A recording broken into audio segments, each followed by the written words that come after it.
Good evening dear students, welcome to my YouTube channel Harihar sir English वाले। आप सभी class 12 के स्टूडेंट्स के लिए ये वीडियो मैं दे रहा हूँ। वे सारे स्टूडेंट्स जो प्री बोर्ड अभी जो चल रहा है उसका परीक्षा लिखे हुए हैं आज इंग्लिश का। ये प्री बोर्ड का क्वेश्चन है और मैं इसको सॉल्व करने जा रहा हूँ, इसलिए ताकि आप घर में इसको चेक कर सके कि आपने कितने MCQ सही किया और बाकी जो long answer type question, short answer type question है उसका आपने आंसर अच्छा से लिखा या नहीं लिखा या फिर कैसा लिखा। आप घर पे इसका मूल्यांकन कर सकें और इसके अनुसार और बेहतर से तैयारी कर सकें। तो चलिए स्टूडेंट्स, अगर आप इस चैनल में नए हैं तो चैनल को ज़रूर सब्सक्राइब कर लें, क्योंकि क्लास 9, 10, 11, 12 की इंग्लिश से रिलेटेड सारा वीडियोज़ मैं इस चैनल पर डालता हूँ। इसके अलावा स्पोकन का वीडियोज़ भी मैं देता हूँ। तो अगर आप चैनल में नए हैं तो ज़रूर सब्सक्राइब कर लें, अपने फ्रेंड्स को शेयर करें, लाइक करें और कमेंट ज़रूर करें और बताएं कि ये वीडियो आपको कैसा लगा। तो पहला जो क्वेश्चन स्टार्ट होता है वो पैसेज से रिलेटेड है। इस पैसेज में आप पढ़े होंगे, ये जो पैसेज पूरा है ये पैसेज आप पढ़ लिए होंगे मधुमक्खी के बारे में, मधुमक्खी के छत्ता के बारे में, और कैसे वो क्वीन जो उसकी होती है, रानी मधुमक्खी होती है, वो कैसे अपना महत्वपूर्ण रोल निभाती है, वो सारा चीज़ हम लोग इसमें आप पढ़े होंगे। इसमें मैं अभी आपको डिटेल में लाइन टू लाइन नहीं पढ़ाऊंगा, आप घर पे देख लीजिएगा। इसका क्वेश्चन का आंसर मैं आपको बता देता हूँ क्योंकि इसमें बहुत समय लगेगा। तो पहला क्वेश्चन है Honey com is a, Honey com क्या है? तो इसका राइट आंसर हो जाएगा बी, बीहाइव है। बीहाइव का मतलब होता है मधुमक्खियों का छत्ता, दैट स्टोर्स हनी, मधुमक्खियों का छत्ता जिसमें हनी रहता है उसे हम लोग हनी कॉम कहते हैं। बीहाइव मीन्स छत्ता हुआ बट उसमें हनी नहीं है, हनी जब होगा उसको हम लोग हनी कॉम बोलेंगे। नेक्स्ट है इन अ बीहाइव, एक छत्ता में मीन्स मधुमक्खी के छत्ता में queen can leave at a time, एक टाइम में कितने क्वीन मधुमक्खी रहेगी? तो राइट आंसर डी 1, एक बार में एक ही रहेगी। इसको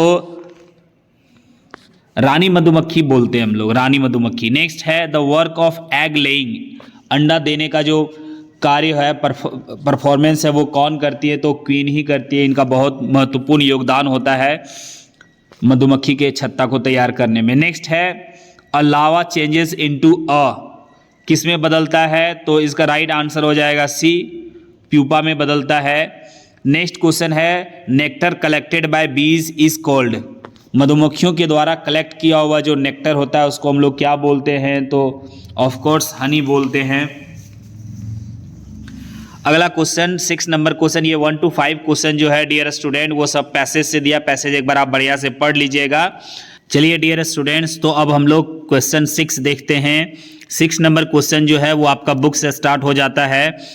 क्वेश्चन है डोंट गो सो फास्ट, इतना तेजी से मत जाओ, you will get to your school in plenty of time. Means friend जब स्कूल जा रहा होता है तो कुछ लोग जो बुलेटिन बोर्ड पढ़ रहे होते हैं उनमें से एक जो है वो उनको बोलता है, तो इसका मतलब क्या है? तो कहते हैं भाई आपके पास पर्याप्त समय, अर्ली एनफ मीन्स बहुत जल्दी जा रहे हो, इसलिए बोल रहा है इतना जल्दी क्यों जा रहे हो, तुम्हारे पास पर्याप्त समय है। तो इसका राइट आंसर हो जाएगा डी।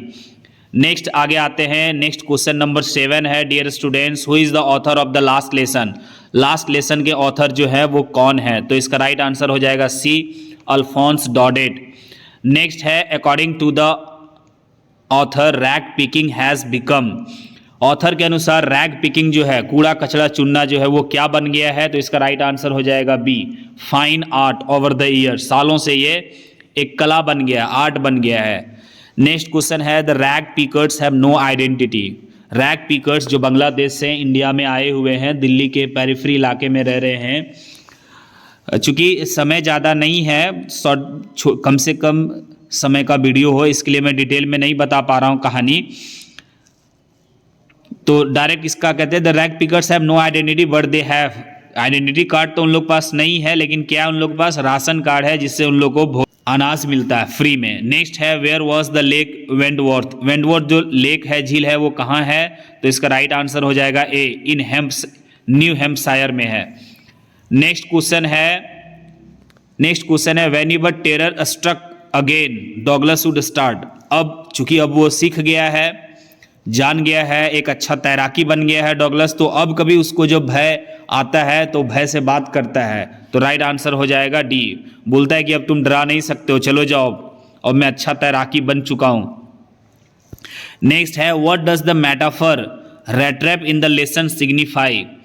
ये रैट ट्रैप जो है, लेसन जो है रैट ट्रैप, ये क्या सिग्निफाई करता है? यह एक मेटाफर है, वो ह्यूमन ग्रीड और डिस्ट्रैक्शन को शो करता है कि मनुष्य जो है वो बहुत ही लालची है।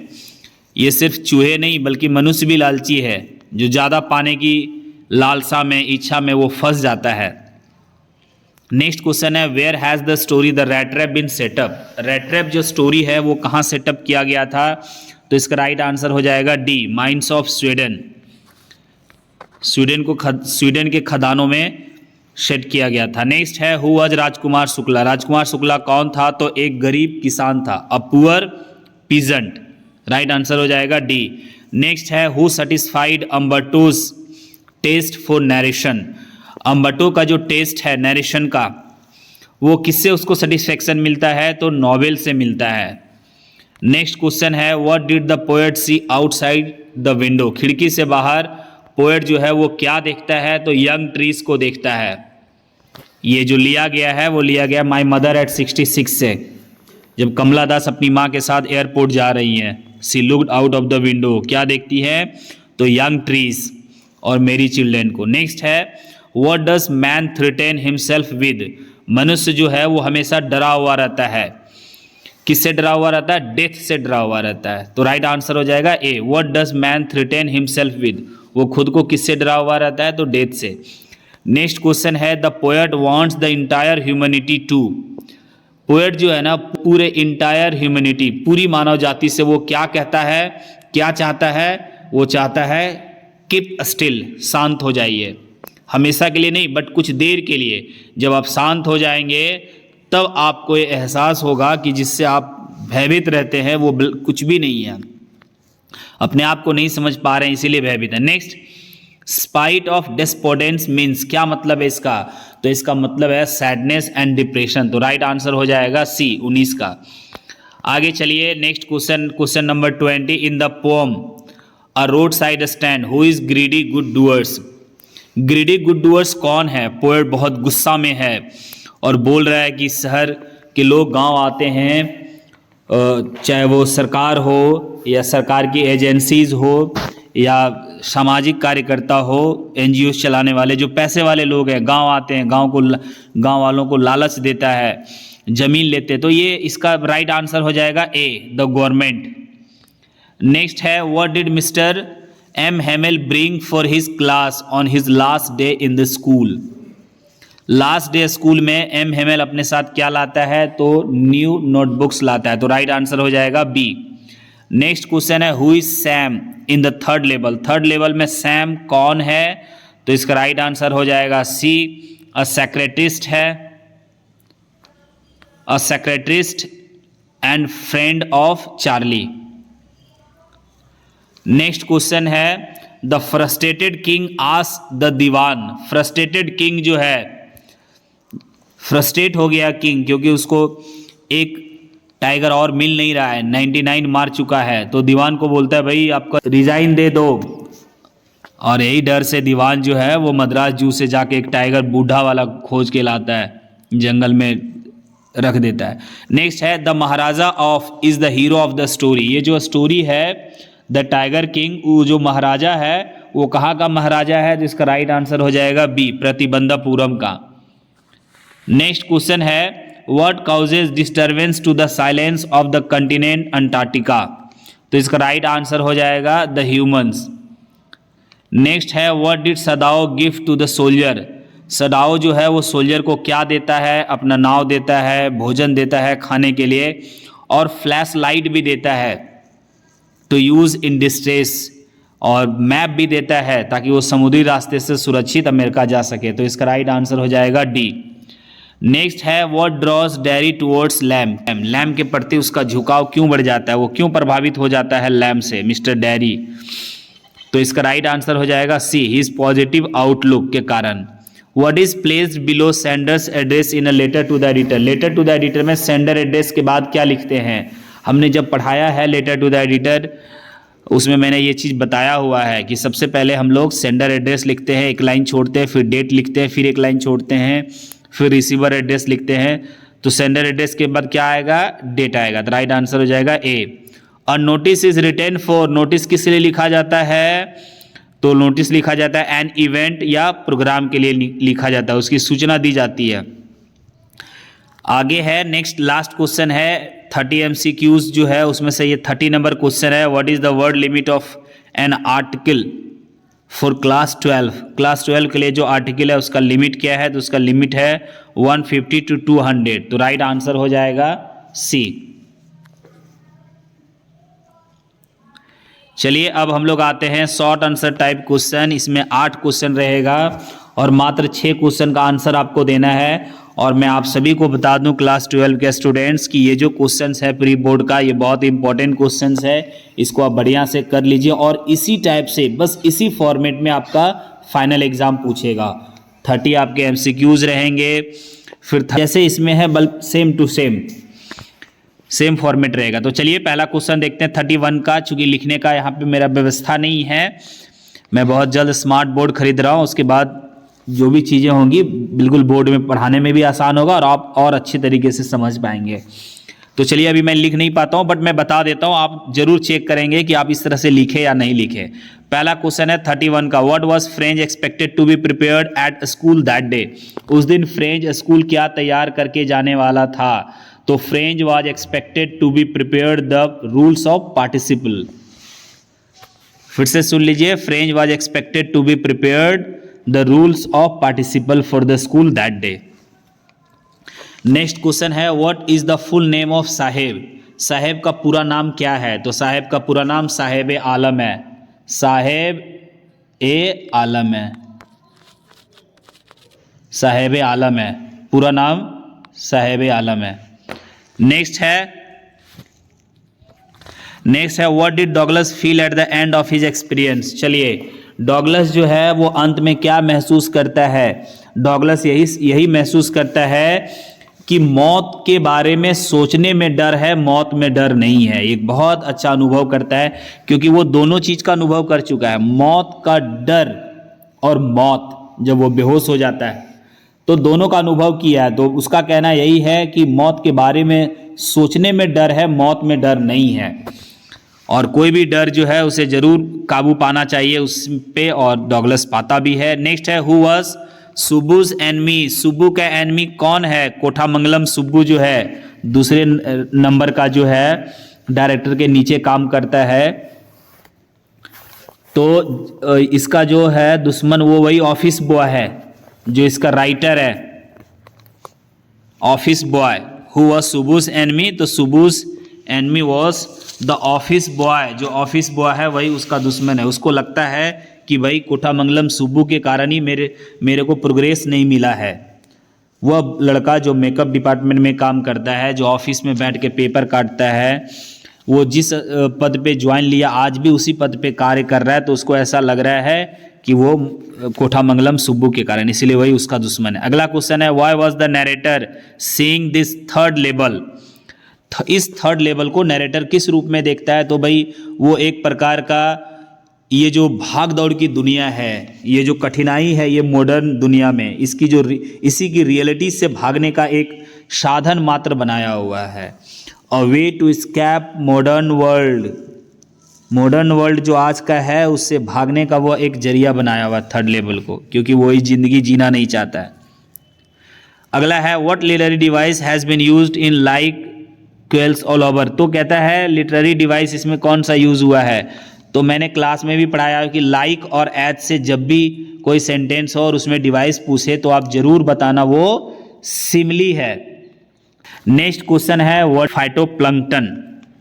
ये जो फाइटोप्लैंक्टन है, नेक्स्ट क्वेश्चन है question number 38, name the poem written by John Keats? John Keats के द्वारा कौन सा पोएम लिखा गया है? तो लिखा गया a thing of beauty. A thing of beauty जो है वो जॉन कीट्स का है।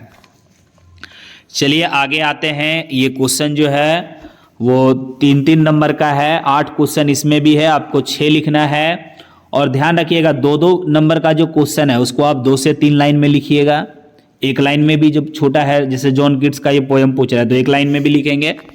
और ये जो 3 नंबर का है वो 3 से 4 लाइन में लिखिए। कभी कभी 2 लाइन में भी हो जाता है तो कोई बात नहीं है। चलिए क्वेश्चन देखते हैं 39। अगला क्वेश्चन है जो 39 का क्वेश्चन है, कहता है what is the sadness the poet refers to in the poem keeping quiet. Keeping quiet में पोएट जो है वो किस सैडनेस के बारे में बात करता है? तो पोएट उस सैडनेस के बारे में बात करता है कि people are not able to understand them self. People अपने आप को समझ नहीं पा रहा है, इसीलिए वो लोग निराश हैं। People are not able to understand them self. और कैसे समझेंगे? शांत रहने से, मेडिटेशन करने से अपने आप को समझेंगे। उसी सैडनेस की बात करता है कि सिर्फ अपने आप को समझ नहीं पा रहा है, इसीलिए वो लोग निराश रहते हैं। नेक्स्ट क्वेश्चन है question number 40, why has the mother been compared to the late winters moon. कहता है माँ को लेट विंटर्स मून से क्यों कंपेयर किया गया है? इसलिए कंपेयर किया गया क्योंकि वो दिखा रहा है एजिंग को, डिके को। चूंकि माँ का उम्र बहुत ज़्यादा हो गया है, वो मृत्यु की ओर जा रही है, तो इसीलिए वो कंपेयर करता है लेट विंटर्स मून से। नेक्स्ट क्वेश्चन है how is Sophia different from Jansie. Jansie से सोफिया अलग क्यों है? इसलिए अलग है क्योंकि सोफिया जो है क्योंकि सोफी जो है ये इमेजिन करती है, सिर्फ ये इमेजिनेटिव गर्ल है, और जेंसी जो है ये रियलिस्टिक गर्ल है। नेक्स्ट है 42 question, what makes the city of Firozabad famous. Firozabad, next question है what makes the city of Firozabad famous. Firozabad city जो है वो किस कारण से फेमस है? तो बेंगल्स इंडस्ट्रीज के कारण फेमस है। वहाँ पे चूड़ियाँ बहुत बनाई जाती है, पूरे भारत में वहाँ से चूड़ियाँ सप्लाई की जाती है, इसीलिए वो फेमस है, making bangles. Why was Idla happy to see the gift left by the peddler? 43 number question है, इडला जो है वो गिफ्ट देख के क्यों खुश है? क्या गिफ्ट बहुत महंगा है? जी नहीं, वो इसलिए खुश है क्योंकि वो व्यक्ति जो है वो कुछ भी चोरी नहीं किया। उन्होंने अपने जीवन में एक बड़ा परिवर्तन लाया, और चूंकि उसकी औकात रैट ट्रैप ही गिफ्ट करने की थी, तो उन्होंने रैट ट्रैप ही गिफ्ट किया और 30 करोनर ये बोलते हुए दे के गया कि आप उस व्यक्ति को दे देना।